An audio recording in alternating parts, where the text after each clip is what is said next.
I'm Nikki, and I'm from Ohio.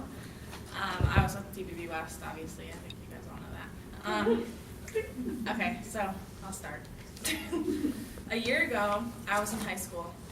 High school was hard for me. It wasn't hard to get good grades, and it wasn't hard making friends. It was hard for me to be happy. Anger oftentimes would fill my head, and I wouldn't know how to escape it. I got angry about a bunch of things, about how people could cheat the standardized testing system, how my parents' decisions affected my life, or how I had to work every day of the week for money while my friends had their parents' credit cards. It would make me upset. I would rant to my sisters or family members about my personal problems.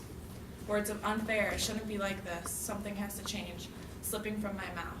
I did nothing but complain. I did think about changing things, possibly talking to people who could give me advice, but I didn't know anyone who could help me, and if I did, I didn't have enough confidence to share my feelings. My feelings stemmed from beliefs, and I didn't know if they were right. I thought I didn't have the right resources and that my voice would go unheard even if I did talk to somebody. I felt helpless and bad for myself. This is what my high school experience felt like, feeling frustrated, angry, and worst of all, helpless. Then, a year later, I wanted to get out of my ordinary life that I wasn't happy with. I wanted to travel and see the world, so I went on a gap year program. I traveled around the world, 6 different countries total, Ecuador to Peru to China to Cambodia to India and then South Africa and then back home. Among many hopes, one was to gain confidence in my beliefs that I started my life with, to gain confidence in myself and to find happiness. And I did. I found so much happiness during my travels, but I also came across so many things that made me upset. I witnessed so many things that got me angry. In Ecuador, I lived within an indigenous community, the Sacheles. Their culture was the most beautiful culture that I had ever seen at that time. I related the Sachelan culture to my own Hungarian heritage. I would reminisce how my own family used to live and breathe Hungarian culture until we started to mix with the American culture. The same mix was happening here in Bua, or there in Bua. I heard stories of how the Sachelan people used to speak and act and how that has changed as they became more westernized. I saw how there used to be traditional houses made of the forest that surrounded us, but now more families were adapting to the cement ones. I understood why their culture was conforming. It was the same reason my Hungarian one did. Because to westernize seemed to be more efficient, better. This made me mad, and I realized the situation went against my beliefs. My belief that culture should not change. My belief that Western culture is not the best. My belief that culture is who you are, and people should stay true to that. I was mad in Ecuador because my beliefs were being challenged. Then in China, I lived with my grandmother. Not my actual grandmother, my fake grandma. She farmed for 13 hours a day, 7 days a week, with very little break. She was getting paid very little too. And unfortunately, because she was a farmer, she was titled low class. This too got me mad. I didn't understand why people who were feeding the world did not get treated better. The situation went against some of my beliefs. A belief that respectable jobs deserve respect from the people and the government. A belief that nobody, let alone a 60-year-old, should be working their life away in order to support their family. I was mad in China because my beliefs were being challenged. Then in India, I taught children in the slums. These children were so amazing. They wanted desperately to learn. They came to class every day with huge smiles. Sadly, the students were not getting what they deserved. Each child struggled to get what the U.S. would deem as a basic education because their teachers have always been foreign volunteers. You would think volunteers coming to a school would help, but I witnessed how difficult it was for these innocent children to learn. They could not understand their teachers who spoke different languages and did not have a teaching degree. Yes, I got angry again. The situation went against some of my beliefs. I believe these children needed this education to grow and become stronger individuals. I believe foreign volunteers like myself need to think about the lives they will be affecting because having a different teacher every month will not help you benefit the students' lives. I was mad in India because my beliefs were being challenged. In South Africa, I was also mad after becoming friends with a man from Zimbabwe. This friend Kutsi left his family and friends and his country because his former president was corrupt. Kutsi told me how, because of his president, it was nearly impossible for anybody to find a job, and that is why so many Zimbabweans like himself had to leave Zimbabwe and move to South Africa. I became upset after hearing his story.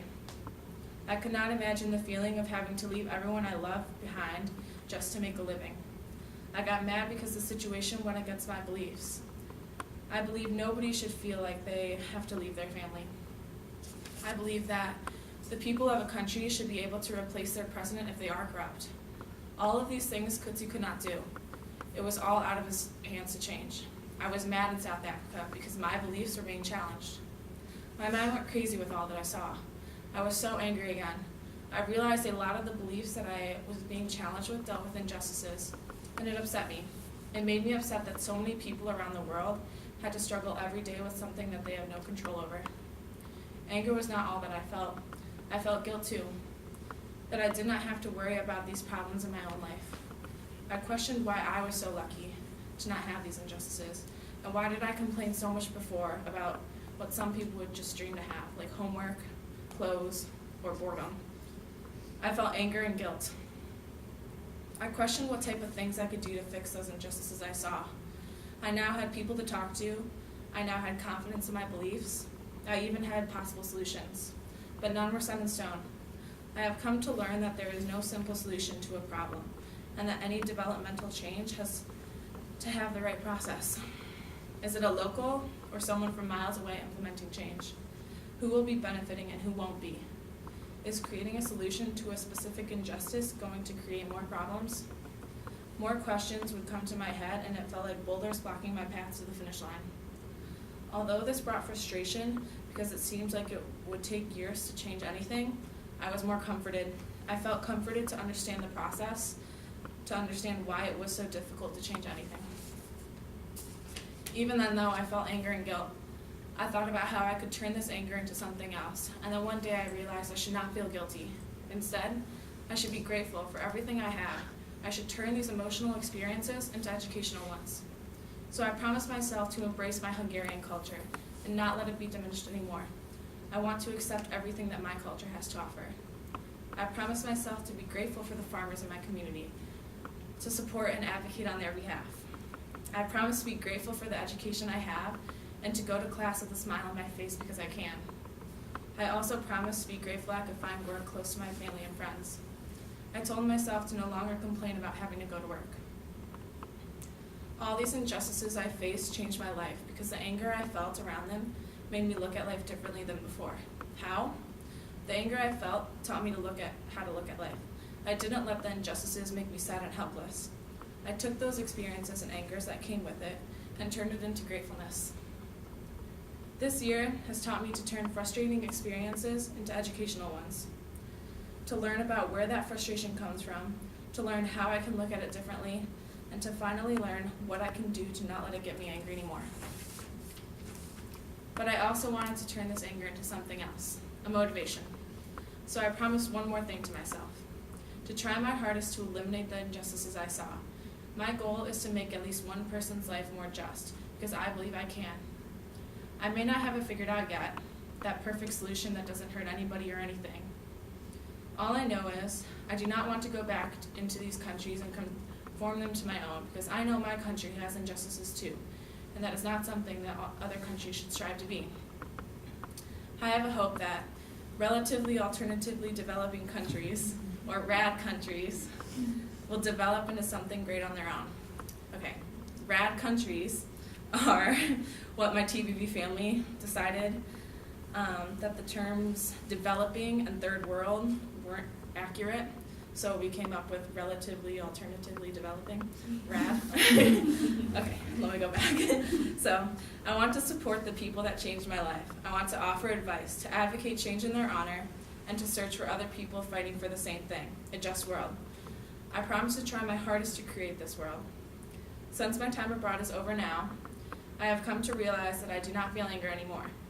I do not even feel guilt. Best of all, I do not feel helpless. I feel grateful and I feel motivated.